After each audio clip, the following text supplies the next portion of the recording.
Every month there is a ton of iOS and Android games that come out, and GameRanks does its best to sift through them for you. Today, GameRanks brings you the 10 best new iOS and Android games of September 2016.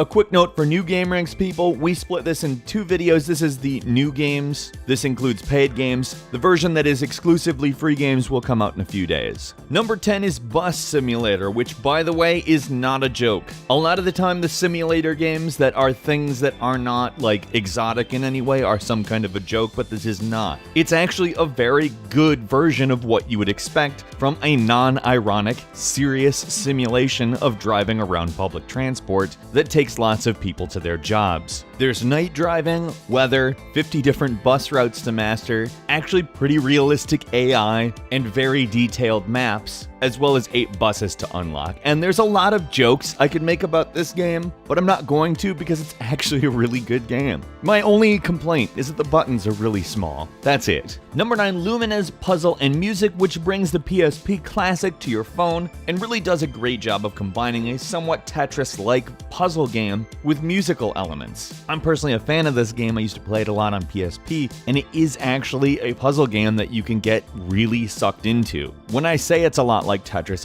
I mean that. It's obviously a slightly different concept, as it drops squares with varying patterns as opposed to different shapes. It also incorporates rhythm with the game, and in my opinion, especially for old school puzzle people who want a slightly updated experience, this is it. Also, you can record Let's Plays really easily with it if you want to, that include your phone's camera. So if you want a really easy game to put videos up playing, here's one for you. Number 8 is Final Cut Femme Fatale, which is the story of you as a private eye trying to dig up some skeletons in an actress's closet for a rival actress. It essentially boils down to a hidden object game, but it has a mystery element that makes it a little bit more intriguing. In fact, I would say that this game is indicative of the genre evolving a bit, as the recent games in this genre have been a little bit more narrative-oriented, and frankly, it's a welcome addition. It's a rather interesting collection of various puzzles and mini-games that all leads towards an actually interesting mystery. The caveat, however, if you're not a big fan of this type of game,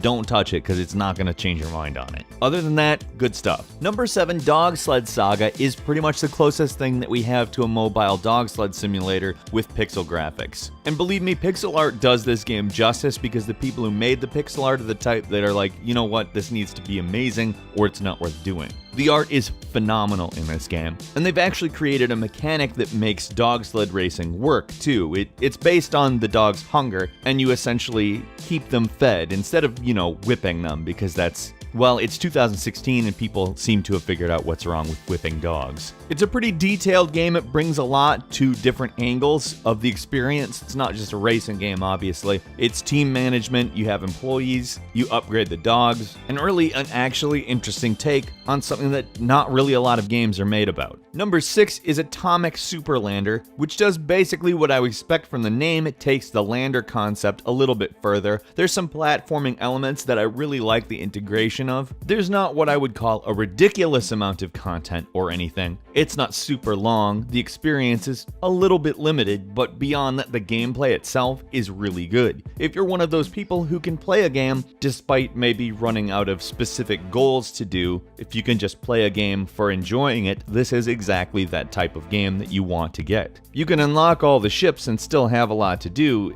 but not really get anything for it. So if you're into gaming for the sake of gaming and need something that has a fair variety of gameplay, I'd maybe say $2.99 for Atomic Superlander. It's gonna be worth it. Number 5, Ember is an homage to the old classic 90s role-playing games. It's an isometric, linear but branching storyline-based party real-time combat system with a lot of very in-depth options, such as a crafting system, which is something that you really wouldn't have seen a whole lot of in the 90s. So it does bring some new things to the table, but it really feels like the classic type of game that you would expect it to if you wanted it to be good. This is one of those games where it's literally the perfect case for a handcrafted game compared to, say, a procedurally generated game. You get stuff from the level design that you just wouldn't otherwise, and it really rounds out the experience. The only complaint on this one, Just don't play this one with a small phone, because it really gets tough to take care of. And I would even say it's probably better for you to go for the iPad version if you have an iPad. Sincerely, a great game though. Number 4 is NBA 2K17, which the 2K franchise, let's just go ahead and say, is such a great franchise. As far as basketball games go, I can't really think of one that I consider better than the 2K games, and this is such a great mobile adaptation for it. It really plays a lot like the full console titles, except for with one slight caveat, and that is, believe it or not, it feels a little bit more like an old school console version of it due to the camera angles that we get. They continue to make the My Career and My Player modes even better, and it seems like these games somehow manage to be better every single iteration. The graphics also, seriously, like you're not going to get better than this on iPhone or Android, as far as basketball anyhow. Number 3, Samurai of Hyuga